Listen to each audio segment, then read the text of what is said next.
Who's to blame for everything that's going sideways or bad in your life? Me, I'm it. Well, tune in to Man Talk next as we talk about blame next.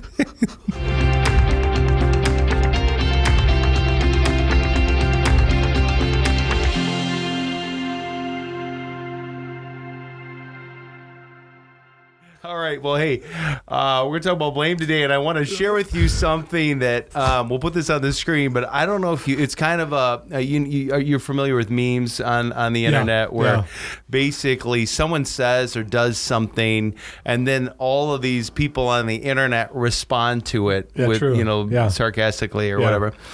But there's this lady by the name of Sharon who basically posted something on social media blaming Marie Callender for ruining her Thanksgiving. I don't know who Marie Callender is. Well, Marie Callender, good question. If you're from the West Coast, you know who Marie Callender is. They had restaurants all up and down the West Coast.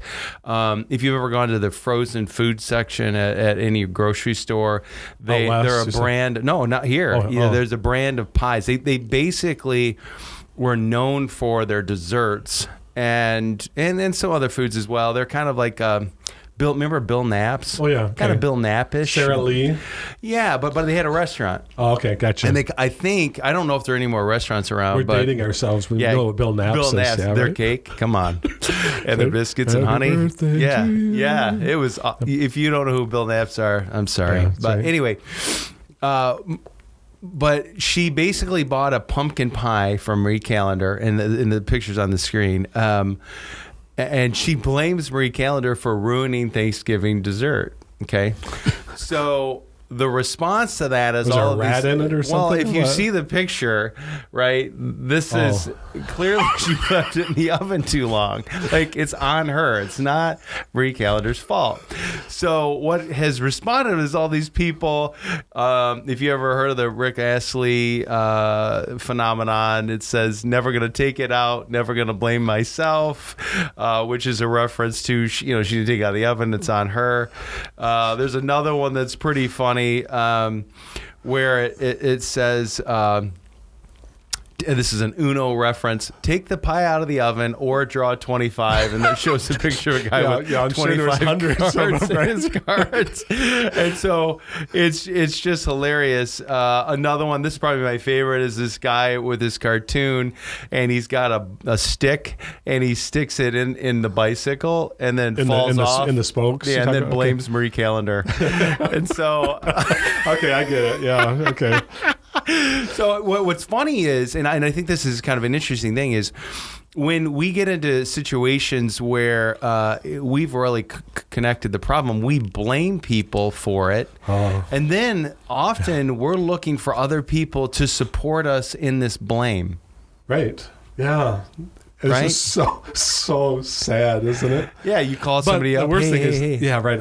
I've done that though. You don't own up to something. Yeah. Have you ever done that? Oh yeah, totally. Right. And I just recently I was upset about something, and I'm like, who can I call that will agree with what I said? And then I literally said, that's terrible. That's not working. We're gonna do a Man Talk on blames. Good, okay. So, what do you? I mean, have you seen that happen in your life and those around you? Yeah, lots of times. There's one particular time I was playing American Legion baseball. I used to play baseball a lot. Yeah. And so I was 17, 18 years old. And we had a double play comp, but we could never turn a double play. He was gifted, and I was pretty good. I played shortstop. He played second. But the coach said his name was Jeep Perry. Yeah. Cool. His name was Kurt, but he was fast. He was fast. Because we call him Jeep. And he would not do what the coach said because he thought his way was the best way, and he kept blaming me that I was the one that wasn't turning the double play correctly. That's why we could never get the guy going to first.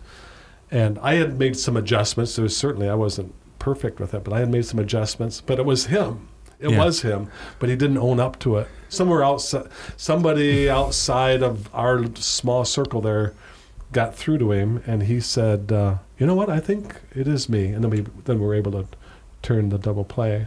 So once he owned up to it, once he stopped blaming me, he owned up to it. He changed his course, then the combination was good. The team was good. However long you blame some outside issue for the things in your life, as long as you can, that's how long it's going to prolong a solution. Yeah. And so that guy was not ready to be in a position to fix what was really going on until he accepted instruction. Right. It took somebody else to hit him besides somebody close to him. So, But for some people, it's for years. I mean, you hear for 20 years they're living in just a bad situation, and they're still blaming something that happened 20 years ago. They're the biggest grump in the world, and everybody knows that they're the grump, but they blame everybody else. And what I found is most of the time, your friends won't say anything to your face. Right. They'll be like, yeah, that's terrible.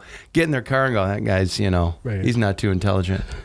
And we'll blame anybody to try and make ourselves feel better. Yeah. Like, remember in Genesis chapter 3, where Adam and Eve just sinned, God shows up and is like, hey, what's going on? Right? What are you hiding in the bushes for? And who told you you're naked? Never hit before. Yeah, why don't you want to talk to me? And it's worth noting in verse 12 of Genesis 3, this is what Adam says to God. Mm-hmm. The woman whom you gave to be with me, she gave me the fruit of the tree and I ate. Like, he blames God. Like, you know that woman you made? Yeah, I remember. The one that you were really excited about when you first saw her when I gave her to you and said, she's your wife? Yeah, that one? Yeah. Yeah, she's the reason why we saved. The one and he blames an almighty perfect God. Right. Because he didn't want to own up to that he made a bonehead decision. Which he had blamed the serpent that God made. Yeah, he blames the serpent, and like nobody, like we didn't do anything, right? Which doesn't change the fact that you did do it. Right. I've seen people even they're doing it today. They blame God for the scenario, and they're like, I guess the Lord didn't want me to have that job.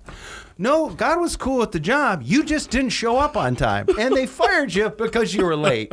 That's why you got fired. It wasn't God going, well, I need to change up his life. You were acting foolish. Right. They didn't want to own up to it. Right. Yeah. But often as friends, we're like, oh, man, that's terrible. And even Christian friends, people will say things like, yeah, man, hey, I'll pray for you. But they're walking away going, I'll pray that he sees the light, not necessarily... And I'm wondering at what line, where does that work as brothers in Christ that we go, hey, look, I'm going to be your friend. I'm going to tell you what's up. Yeah, that's a really good question because we all battle with that, right? But Jesus tells us that we should go to that person. Not necessarily if there's a conflict. But I remember a pastor friend of mine that you and I both know. He went up to a young person one time and says, hey, the path that you're on is going to lead you to destruction. Yeah.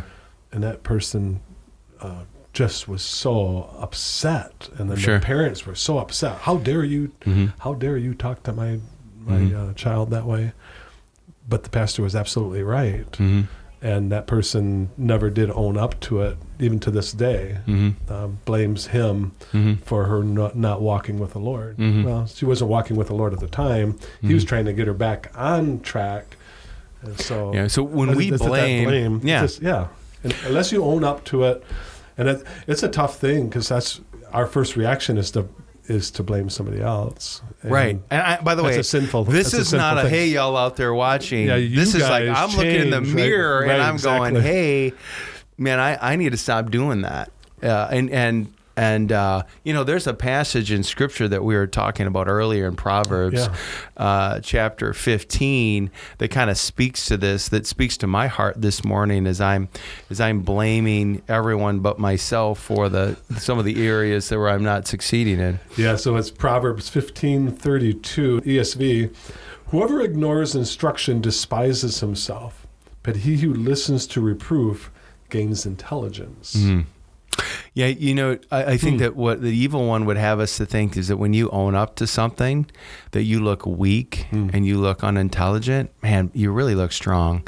When you say, yeah, that was me, I was the problem, and I'll work on that, people appreciate it. Yeah, we make excuses, and again, this happens to be just very close to me. I make excuses for me not being at this level, and the excuses are these outside influences that it actually was me. I blamed it on the outside stuff as opposed to the internal, that I needed to make those adjustments. Right.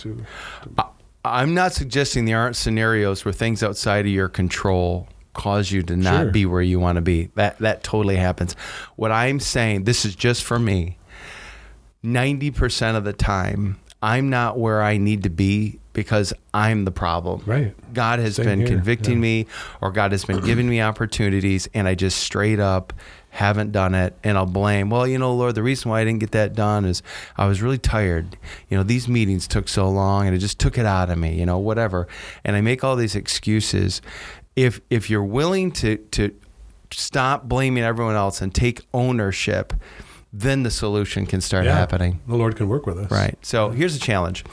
Identify those things where you're blaming other people for what's not going well in your life. Just identify it and just take responsibility and take counsel and move forward towards the solution today. Why wait? It's never going to be as inexpensive and as less painful as today. Every day you put it off, the price goes up, pains goes up. Amen. So I want to encourage you to do that. Absolutely. So that's Man Talk. Man Talk.